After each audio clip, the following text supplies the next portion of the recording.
प्राणियों को कई बार देखा गया है। इन प्राणियों का कई प्राचीन संस्कृतियों में डॉक्यूमेंट्री किया गया है। हर संस्कृति ने उन्हें अलग अलग नामों से पुकारा है, लेकिन हर जगह उनकी बाहरी बनावट समान ही है। तो हमें यह सवाल पूछना चाहिए कि क्या ये प्राणी सच में हैं? और जब हम ऐसा करते हैं तो हमें इसका जवाब मिलता है, क्योंकि एक गुप्त खोई हुई किताब है जो बाइबल का हिस्सा है और जल परियों के बारे में बताती है कि वे असल में क्या हैं। चलिए मैं बताता हूँ। कुमरान की एक गुफा में 2000 साल पुराने बाइबल स्क्रॉल मिले थे। इन स्क्रॉल को डेड सी स्क्रॉल्स के नाम से जाना जाता है।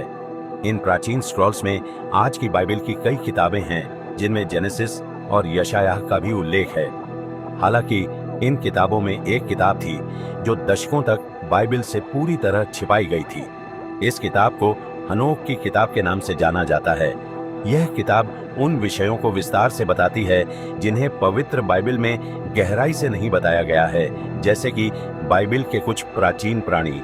यह किताब जल परियों जैसे प्राणियों का भी जिक्र करती है, जिन पर मैं इस वीडियो में बात करूंगा।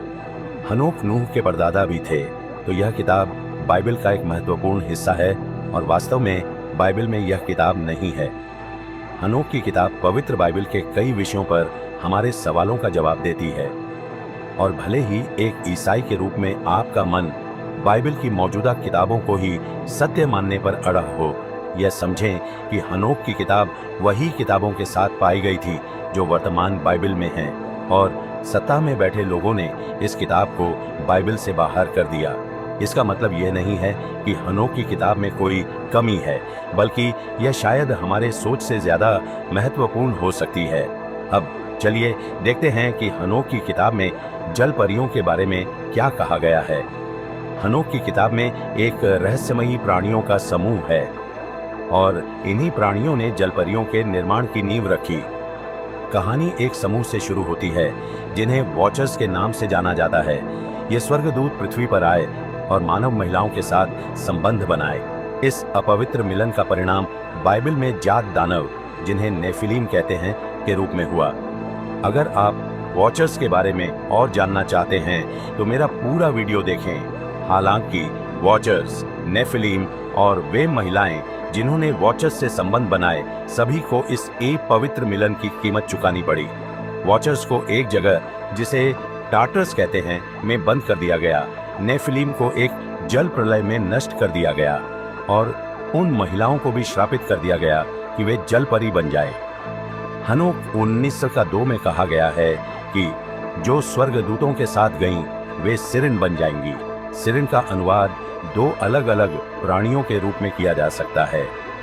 पहले हमारे पास ग्रीक सिरिन है, जो आधा पक्षी और आधा इंसान होती है, और सिरिन का अनुवाद जल परी के रूप में भी किया जा सकता है। हालांकि समय के साथ सिरिन शब्द का उपयोग एक विशेष प्रकार की जल परी के लिए किया गया, जो एक सम्मोहित करने वाला गीत गाती है और पुरुषों को उनके जहाजों से नीचे पानी में खींच ले जाती है। एक शो भी है जिसे सिरिन कहते हैं, जो जलपरियों के बारे में है। मूल रूप से जलपरियां मानव महिलाएं थीं और यही कारण है कि कई फिल्मों में वे मानव रूप में बदलती दिखाई देती हैं। यह इसलिए है क्योंकि उनका मूल रूप मानव का ही था, पर अब वे इंसानों में वापस नहीं बदल सकती, क्योंकि वे श्रापित हैं और वे सुंदर नहीं होती, डरावनी होती है। इन प्राणियों के प्रत्यक्षदर्शियों के अनुसार जब हम बाइबल में गहराई से जाते हैं तो हम देख सकते हैं कि यह वर्ष जल परियों के बारे में है। बाइबल में उल्लेख है कि नए पृथ्वी पर कोई महासागर नहीं होगा, जिसका मतलब है कि ईश्वर महासागरों को कुछ अपवित्र मानते हैं। शायद इसलिए क्योंकि दुष्ट समुद्री आत्माएं, जिन्हें जलपरी के नाम से जाना जाता है, महासागरों में निवास करती हैं। प्रकाशित वाक्य 21:1 कहता है, तब मैंने एक नया स्वर्ग और एक नई पृथ्वी देखी, क्योंकि पहला स्वर्ग और पहली पृथ्वी जा चुकी थी और वहां अब कोई समुद्र नहीं था। अब जबकि हम जानते हैं कि ये प्राणी बाइबल से जुड़े हुए हैं, यह स्पष्ट हो जाता है। इन जल में रहने वाले प्राणियों ने जल प्रलय से जीवित रहना संभव कर लिया। उनका प्राकृतिक निवास पानी है। तो यही कारण है कि आज भी कई बार इनके देखे जाने के किस्से मिलते हैं। इन प्राणियों के प्रत्यक्षदर्शी यह साबित करते हैं कि ये प्राणी कम से कम कहें तो दुष्ट हैं। कई लोग जिन्होंने इनसे सामना किया है कहते हैं कि वे दुष्ट स्वभाव की होती हैं, क्योंकि वे लोगों को समुद्र के बीच में उनकी नावों से खींच लेती हैं। हालांकि वे केवल महासागरों में ही नहीं रहती, वे झीलों और नदियों जैसे अन्य जल स्रोतों में भी निवास करती हैं। जलपरियां समुद्री आत्माएं के रूप में भी जानी जाती हैं। हजारों वर्षों से जलपरियों का दस्तावेजीकरण किया गया है। यहाँ तक कि एक प्राचीन मिस्री चित्रकला में एक युद्ध का चित्रण किया गया है जो मनुष्यों और जलपरियों के बीच हुआ था। इन प्राणियों का वर्णन भयानक रूप से किया गया है और इनमें अलौकिक शक्तियां भी बताई गई हैं, खासकर अपनी आवाजों से सम्मोहन और मानसिक संवाद की शक्ति, जिसमें बिना बोले संप्रेषण टेलीपैथी करने की क्षमता होती है। अक्सर उनका वर्णन काले रंग की आंखों, तेज धारदार दांतों, चेहरे पर गल पड़े और जालीदार उंगलियों के साथ किया जाता है।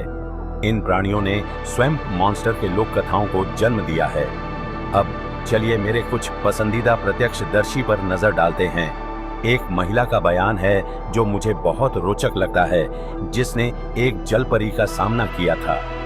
दुर्भाग्य से उस महिला का नाम मेरे पास नहीं है, लेकिन उसने कहा कि जलपरी ने उससे मानसिक संवाद किया और कुछ भयानक बात कही।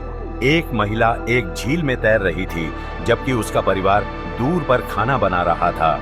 उस महिला ने कहा कि वह एक चट्टान पर गई जहां वह तैर रही थी और फिर सब कुछ शांत हो गया। उसका परिवार, पक्षी, हवा, सब कुछ पूरी तरह से शांत हो गया और फिर उसने एक जलपरी देखी जिसकी काली बादाम के आकार की आंखें थीं। वह पानी से बाहर निकली और मानसिक रूप से उससे कहा, मैं तुम्हें पानी में कूदवा सकती हूँ। महिला ने कहा कि वह डर गई और फिर जलपरी असंतुष्ट दिखी और पानी में गायब हो गई।